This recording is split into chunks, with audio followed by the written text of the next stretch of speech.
Эта неделя. 7 дней нашей жизни в одной программе. Сергей Дорофеев, здравствуйте. Находясь внутри событий, сегодня мы покажем. Референдум в Греции. Принимать условия кредиторов или нет? Что ждет страну, где есть все, кроме денег? Петр Порошенко предлагает изменить Конституцию. Что грозит губернаторам?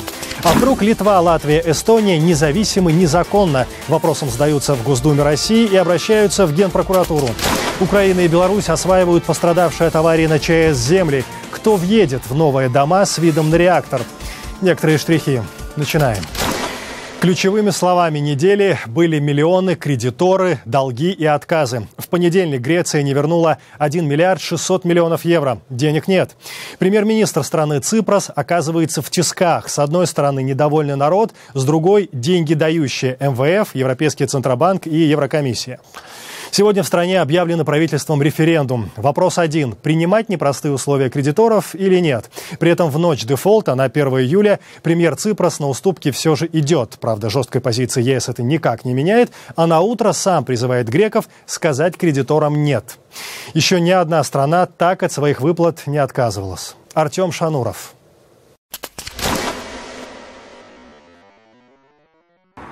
В Греции на неделю приостановили работу банки. Официальное решение принято правительством страны. Всю минувшую ночь около банкоматов выстраивались длинные очереди. Люди пытались успеть в последний момент снять наличные. Начиная с понедельника в стране разрешены только внутренние онлайн-транзакции, без перевода денег за границу. В банкоматах можно будет снять не более 60 евро в сутки. Это ограничение не коснется туристов. Владельцы карт иностранных банков смогут обналичить любую сумму. В урегулировании разногласий между греческим правительством и международными кредиторами пока что прогресса нет. Премьер-министр страны назвал условия кредиторов невыполнимыми и противоречащими общеевропейским ценностям и призвал жителей к спокойствию. Мы справимся. Греческий народ проявит себя достойно перед лицом шантажа и несправедливости. И это будет посланием надежды и гордости всей Европе. Германия заявляет, народ Греции в любом случае может рассчитывать на гуманитарную помощь. Мы дали ясно понять, что бы ни случилось, мы обеспечим помощь греческому народу. Даже если на референдуме они проголосуют «нет», мы не бросим их в беде. Ситуацию усложняет прежде всего греческое правительство. Опросы общественного мнения показывают, что независимо от исхода референдума, большинство граждан Греции выступает против ее выхода из зоны евро. Европейские рынки демонстрируют чувствительность к новостям из Греции. Россия при этом не исключение. В начале недели я встретился с экономическим обозревателем «Радио Свобода» Сергеем Сининским. Если говорить о рынках зарубежных, то все-таки надо вспомнить о том, что, скажем, 5 лет назад они реагировали гораздо более нервно, чем они реагируют сейчас на происходящее в Греции. Все-таки за это время и в Европе многое изменилось, и они, европейцы, создали некие защитные механизмы. В частности, был создан антикризисный фонд европейский. Его объем в целом примерно 750 миллиардов евро. Это огромные деньги, которые могут быть задействованы. Если, с одной стороны, евро будет слабеть, это значит, будет укрепляться доллар. Если будет укрепляться доллар, это значит, будет слабеть рубль. Это одна сторона влияния. Другая сторона. Всегда, если дорожает доллар, дешевеет нефть. Это почти как два сообщающихся сосуда. Курс доллара и цены на нефть. Поэтому для России получается своего рода даже двойное воздействие, и оба направления негативные. Если греки выскажутся за принятие условий кредиторов Международного валютного фонда, Еврокомиссии, Европейского Центрального банка, и что будет, если они откажутся затягивать пояса? Если греческие избиратели проголосуют в итоге большинством голосов за, предположим, то, чтобы заключить соглашение с кредиторами. Ведь соглашения пока нет, переговоры были прерваны. Это значит, нужно возобновлять переговоры. Сколько они будут длиться, одному Богу известно. На референдум выносится один очень конкретный вопрос. Принимаете условия кредиторов или не принимаете? Хорошо, Греция говорит, не принимаем. Что дальше? Все равно, так или иначе, переговоры нужно будет возобновлять. Потому что Греция должна огромные деньги своим кредиторам. Афины в этом случае выигрывают время. А вообще, что такое затянутые пояса греков? Вот все об этом говорят, но хорошо, если вы, как экономист, расскажете об этом зрителям. Это реальное падение доходов, это увеличение расходов. Вообще, вот в цифрах можете нас сориентировать? Если 5 лет назад средняя пенсия в Греции могла составлять примерно 1350-1400 евро в месяц, то сегодня эта же средняя пенсия меньше 850. То есть сокращение больше, чем в 1,5 раза. Ну, если сказать, для России такую сумму, это, конечно, огромная. Но там расходы другие. там абсолютно другие расходы. Если пенсия у человека ниже 500 примерно, или там 450 евро в месяц, это уже за чертой бедности. Были сокращены в итоге и, например, такие вещи, как 13 и 14 зарплаты или 13 и 14 пенсия. Такие тоже вещи были. Да? Спасибо за ваше время. Не за что. Листаем неделю дальше. Украина. Президент Петр Порошенко предлагает изменить Конституцию, вносит в Верховную Раду законопроект по децентрализации власти. Планируется, что в Украине теперь не будет глав госадминистрации, тех же губернаторов. Вместо них в районах и областях появятся префекты. Они будут следить за соблюдением законов на местах. Правда, назначаться и увольняться эти префекты будут так же, как и сейчас губернаторы, указом президента. Только они, как ожидается, не будут вмешиваться в управление и не будут распоряжаться деньгами. И теперь на войну. Одна из самых горячих точек, село Широкино, пригород Мариуполя, может стать демилитаризованной зоной. Боевики, так называемые ДНР, объявляют, больше не будут обстреливать это направление. Контроль за ситуацией в Широкино предлагают передать ОБСЕ. Киев отвести вооружение из села, отмечу, предлагал еще в апреле. Сейчас там на позициях бойцы полка Нацгвардии Украины «Азов». Земля в Широкино усеяна воронками от мин и снарядов. Дома разрушены. Открытые участки бойцы Национальной гвардии преодолевают короткими перебежками.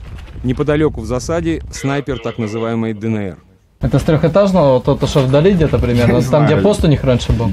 Я не видел, куда именно стреляли. В мирное время Широкино было популярным курортом.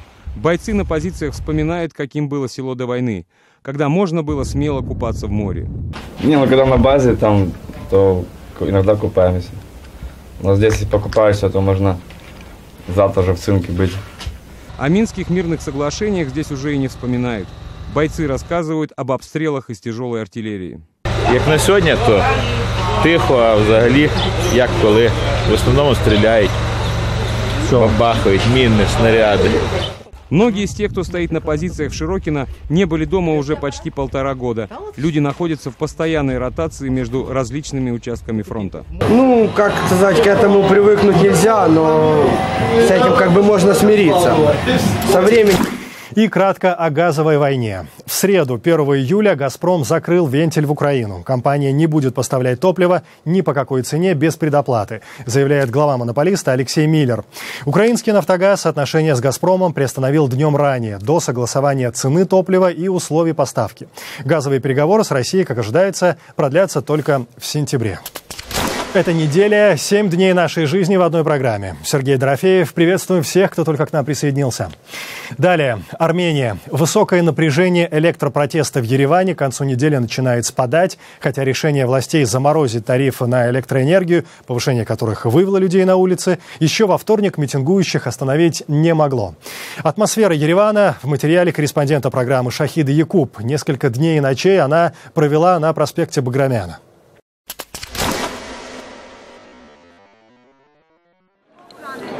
Каждое утро на проспекте Баграмян начинается одинаково – с уборки улицы. Утренняя смена протестующих активно убирает мусор, оставшийся с вечера, ну а ночевавшие здесь постепенно просыпаются. Но те, кто уже проснулся, занимаются активной физкультурой.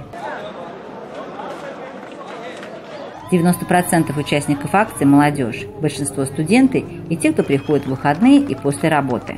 В любое время суток атмосфера здесь царит празднично дружелюбная. Волонтеры раздают еду, воду, непередаваемое чувство единства, ведь главное требование протестующих касается всех граждан Армении. Здесь просто мы для того, чтобы над нами не издевалось правительство. Мы не хотим дорожания электроэнергии, мы хотим жить нормальной жизнью. Слово табу здесь Майдан. Все в один голос повторяют, что Баграмян – это не Майдан. И вот почему. Что вы ассоциируете со словом Майдан? С Майданом? Наверное, более ожесточенная борьба с оружием. Такое впечатление от украинского Майдана, скорее всего, вызвано чрезмерным просмотром российских федеральных каналов, которые в свое время освещали украинский Майдан как бунт ультраправых, приведший к кровопролитию. Ирония заключается в том, что увидев, как российские федеральные каналы обвинили демонстрантов в нападении на полицию, сейчас за каждым российским корреспондентом ходит хотя бы один протестующий и мониторит их прямое включение. Уходить с Баграмяна люди не собираются. Власти несколько раз предлагали варианты решения вопроса, но ни один из них не удовлетворил единственного требования митингующих – отменить решение о повышении тарифов на электроэнергию. Мы до конца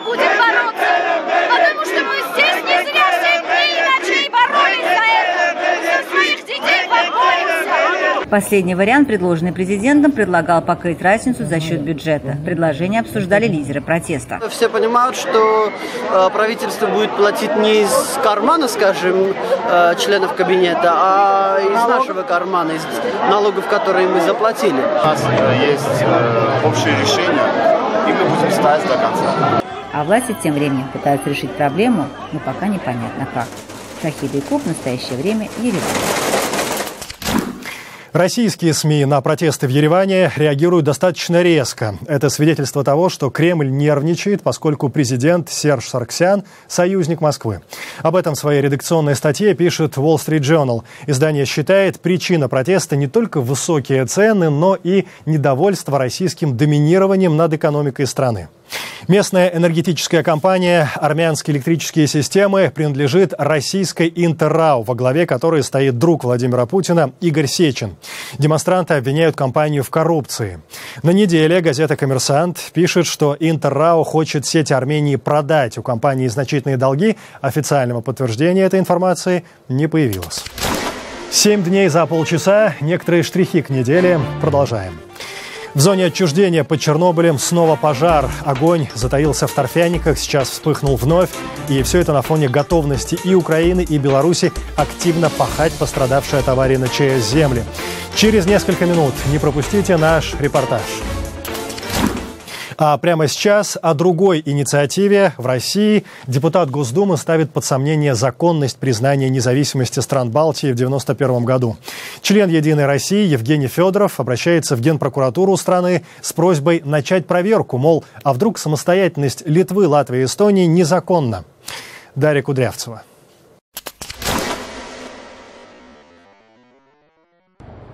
Генпрокуратура подтвердила получение запроса и начала проверку законности признания независимости стран Балтии. Речь идет о признании независимости Латвии, Литвы и Эстонии Госсоветом СССР в 1991 году.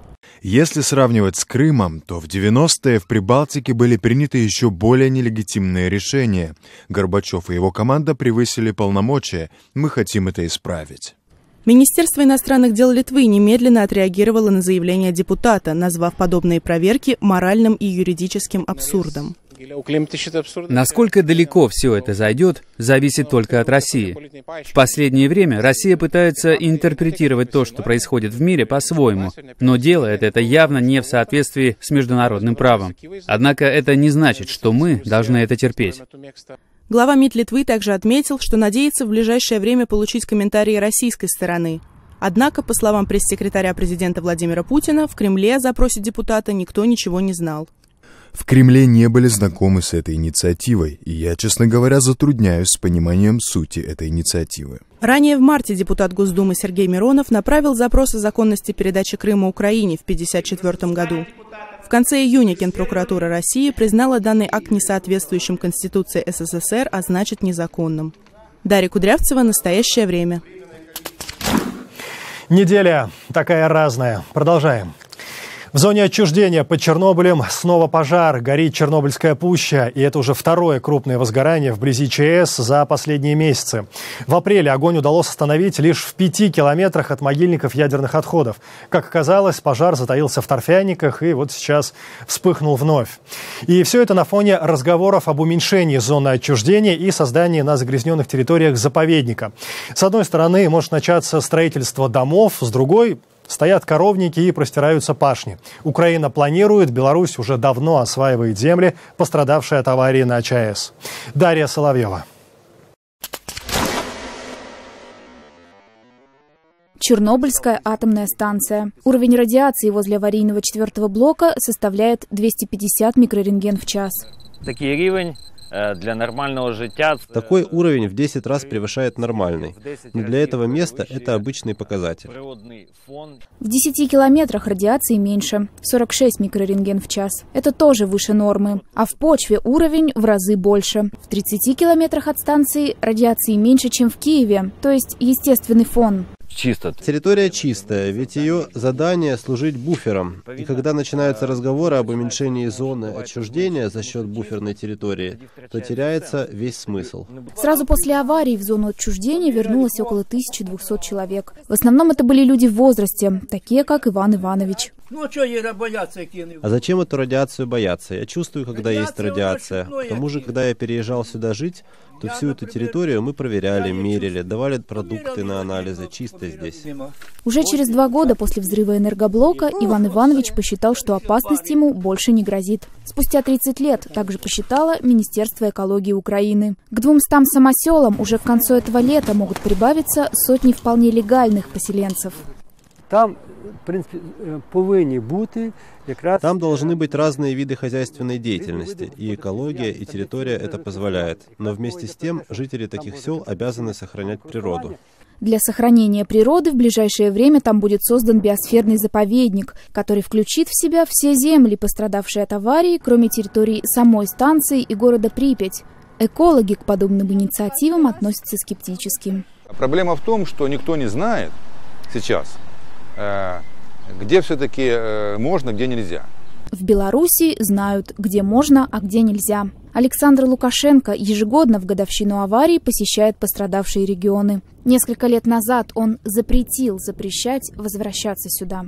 Лет 15 тому назад мною было принято решение о реабилитации этих территорий и этих земель. И тогда я сказал, что людей больше мы гонять не будем. Люди вправе выбирать сами, где жить. Мы не рекомендуем, не мы, а ученые не рекомендуют здесь жить.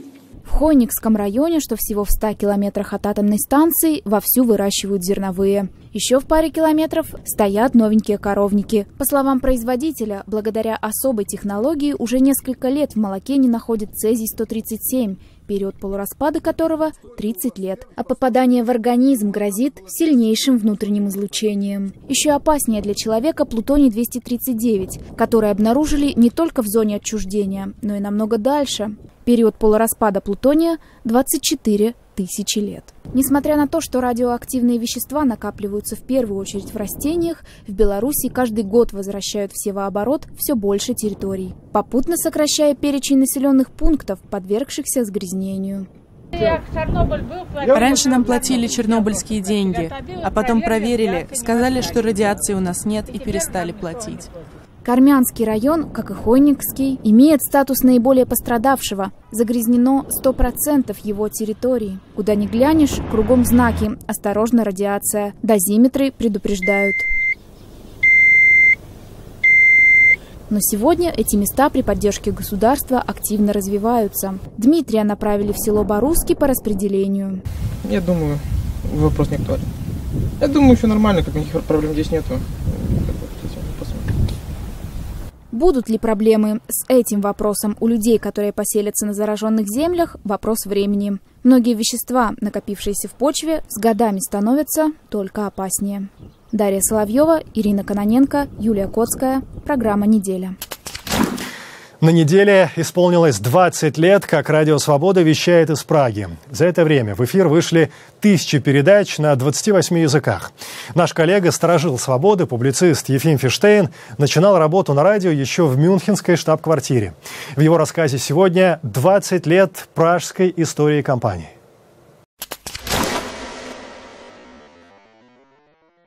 После прихода в Белый дом президента Билла Клинтона было принято решение свернуть деятельность радиостанции «Свободная Европа» и «Свобода». К счастью, нашлись люди, которые вспомнили о том, что и в прошлом неправильные решения отменялись, что в Праге существует свободное, достаточно крупное здание, которое можно было использовать под радио «Свободная Европа». Это было здание Федерального собрания, распавшееся к тому времени Чехословацкой Федерации. Устами Вацлава Гавела, президента Чехии, радиостанциям было предложено перебраться в Прагу. Я считаю, что это большая честь для Чешской Республики. Это выражение доверия всей нации, что именно Прага была выбрана для штаб-квартиры Радио Свобода. Когда Радио «Свободная Европа», «Свобода» переехала в это здание, нам пришлось многое перестраивать. Многое, но не все. Например, помещение, в котором мы сейчас находимся, служило для общих летучек. Из окон этого помещения открывался прекрасный вид практически на всю Прагу, включая Пражский град. Сейчас на фоне экспозиции Национального музея трудно поверить, но в 1995-м, когда Радио Свобода переехала в это помещение, здесь находилась верхняя палата чехословацкого парламента. В этом помещении был обустроен новостной зал, ньюс-рум. Стояли телетайпы по тому времени, собирались в централизованном порядке новости со всего мира, производились интервью с интересными людьми, писались комментарии для распространения по службам. Радио «Свобода». Новости. Во второй половине нулевых годов руководство радиостанции приняло решение снять специальное и для этой цели, для нужд радио, построенное помещение. Время свободы. Здесь, в новом здании, нам уже ничего не пришлось перестраивать, не пришлось выдумывать, где поставить студии, как перестроить ньюсрум, новостной зал. Здесь все было приспособлено и отвечало самым высоким требованиям радиожурналистики. Радио «Свобода». Новости. Это была целая неделя за полчаса. 7 дней нашей жизни в одной программе. Все выпуски на сайте currenttime.tv, в социальных сетях и в эфире ваших национальных телеканалов. Я Сергей Дорофеев. Спасибо, что смотрели и думали.